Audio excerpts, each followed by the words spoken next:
Salut à tous, on se retrouve comme chaque semaine pour l'analyse du trailer de l'épisode de la semaine prochaine de The Walking Dead. Là, il s'agira de l'épisode 15 qui est l'avant-dernier de cette saison 8.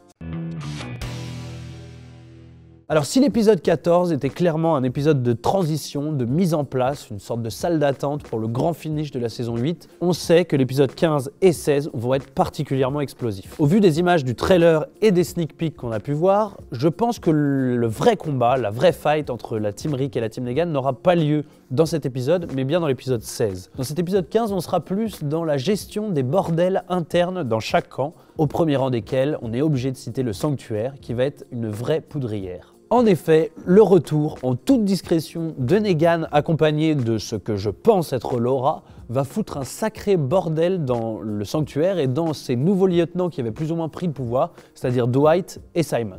Ça a chauffé très fort pour Dwight, on l'avait dit, le fait qu'il se retrouve coincé comme ça dans les troupes de Negan alors qu'il y avait un potentiel retour de Laura qui était possible, c'était vraiment se mettre en danger, et bien là c'est en train de se réaliser, et maintenant que Negan est au courant, Dwight risque d'avoir les oreilles qui sifflent. De la même manière, les récentes décisions de Simon, que ce soit le massacre des Garbage Kids, ou alors cette volonté plus ou moins affirmée de laisser Negan se faire buter par Rick, tout ça va aussi poser des problèmes entre Negan et Simon. Les deux ne pouvaient déjà plus trop se saquer depuis quelques temps. Les récentes décisions de l'un et de l'autre vont amener à un face-à-face inévitable. Et pourtant, la question qu'on se pose au vu des images qu'on a vues dans le trailer, c'est pourquoi, bordel de Dieu, ils sont tous assis ensemble autour de la table en train de faire une stratégie pour attaquer la colline. Est-ce que Negan a un plan qui voit à beaucoup plus long terme et qui donc pour l'instant a besoin de ses lieutenants, possibilité que moi je crois réalisable, mais le fait est que les mecs sont en train de monter une stratégie pour attaquer la colline, Maggie, Rick, etc., tous ensemble. C'est d'ailleurs sur ça que joue le trailer, c'est une alternance d'images un peu face à face ou un peu moment de tension, notamment les premières images où on voit Dwight sortir fumer une clope et il tombe sur un Negan tout sourire qui sifflote. Quand Negan sifflote, c'est jamais bon signe. Et puis pareil, on a Simon aussi qui est en train de parler à quelqu'un, je pense que c'est à Dwight, et à certains de ses hommes les plus fidèles, pour leur dire il est temps de prendre les choses en main et de prendre le lead. Donc en fait, on a une alternance entre ces images de défiance vis-à-vis de Negan et cette image où ils sont assis tout autour de la table pour monter une stratégie. Et ça, c'est assez bien fait, je trouve, parce que ça nous laisse dans le stress et dans l'impatience de voir ce qui va se passer dans l'épisode 15. Autre bordel dans le camp du sanctuaire, c'est bien évidemment le problème Eugène. On sait que ça n'a pas été beaucoup exploité dans l'épisode 14 et ça risque d'être vraiment au centre des intrigues de l'épisode 15. Il se trouve que Eugène a eu une mission qui lui a été confiée par Negan qui avait confiance en Eugène, de fabriquer des balles pour refourguer masse de munitions à la team Negan pour mener la guerre contre Maggie, Rick, etc.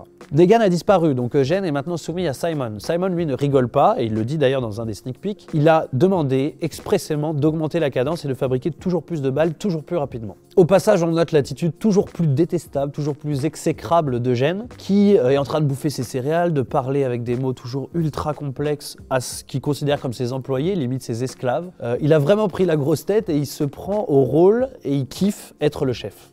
Mais il nous dit un truc intéressant, c'est que en fait, il ne peut pas suivre la cadence. Ils ne peuvent pas construire des balles aussi vite, ils ne peuvent pas en construire autant et pas assez efficacement. Et il y a notamment un énorme gros plan sur une des balles qui peut nous faire jouer avec cette fameuse théorie comme quoi Eugène est en train de fabriquer des balles qui seraient inefficaces contre la Team Rick, ou en tout cas qui seraient en train de saloper le travail qu'on lui a confié. Donc c'est toutes ces intrigues qui vont être, à mon avis, majoritairement développées dans l'épisode 15. Je pense que Negan, avant de réellement planifier ou en tout cas attaquer la colline, va devoir gérer énormément de merde interne.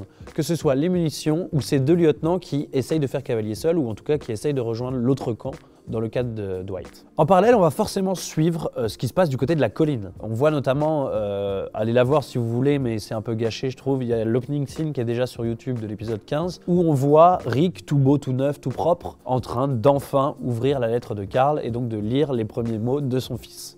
Ça risque d'être un des gros morceaux de l'épisode 15, c'est cette fameuse prise de conscience, ou en tout cas cette réflexion que va mener Rick sur la manière dont il doit mener le combat contre Negan.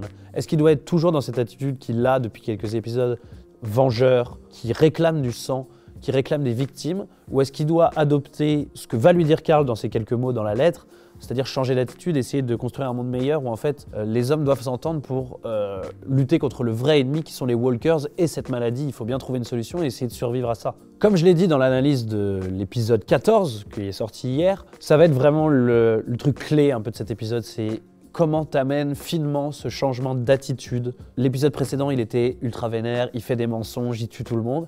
J'aimerais pas que, juste en lisant les mots de son fils, ça devienne un saint qui réclame la paix entre les hommes, etc. Il faut que ça soit un truc progressif ou qu'il y ait un événement qui l'amène vers ça. Il va falloir au niveau du scénario bosser un twist qui est cohérent et intéressant. On va sans doute voir aussi les préparatifs de défense de la colline, essayer de monter des stratagèmes, des tactiques pour réussir sans munitions, puisqu'on rappelle qu'au niveau des munitions, ils sont très short et résister à un autre assaut, ça s'avère vraiment compliqué pour Maggie et ses hommes. Le dernier espoir, en fait, on a parlé du problème Eugène, c'est Daryl et Rosita qui vont former une équipe, on l'a vu, pour essayer de tuer Eugène, c'est en tout cas l'objectif. Peut-être récupérer des balles, peut-être détruire les moyens de les fabriquer. En tout cas, il y a à mon avis un salut à chercher du côté de ce duo qui moi m'intéresse, qui moi me plaît. Rosita s'est calmée, Daryl est plus dans la stratégie et aller de l'avant, et les deux sont des combattants exceptionnels, ça peut que faire un duo de feu. Et puis j'ai failli finir en oubliant le deuxième sneak peek qui est assez lunaire, c'est la situation d'Aaron. Aaron, on sait qu'il est du côté d'Oceanside, qui s'est juré de réussir à convaincre ses femmes de rejoindre la bataille avec la team Rick, Maggie, etc.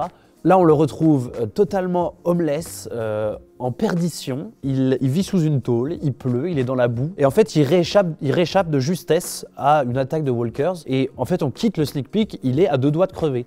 J'ai failli l'oublier parce que son destin ne m'intéresse pas particulièrement. C'est pas un personnage que je trouve ultra intéressant. L'apport d'Oceanside me paraît pas déterminant. Peut-être que la série me fera mentir.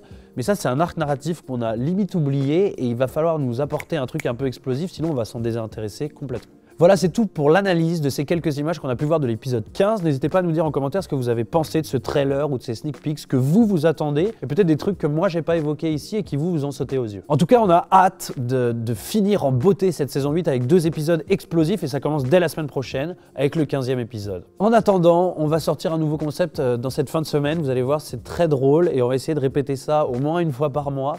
C'est une belle surprise et nous, on a pris énormément de plaisir à le faire avec Julie. Envoyez-nous de l'amour, lâchez vos coms, abonnez-vous.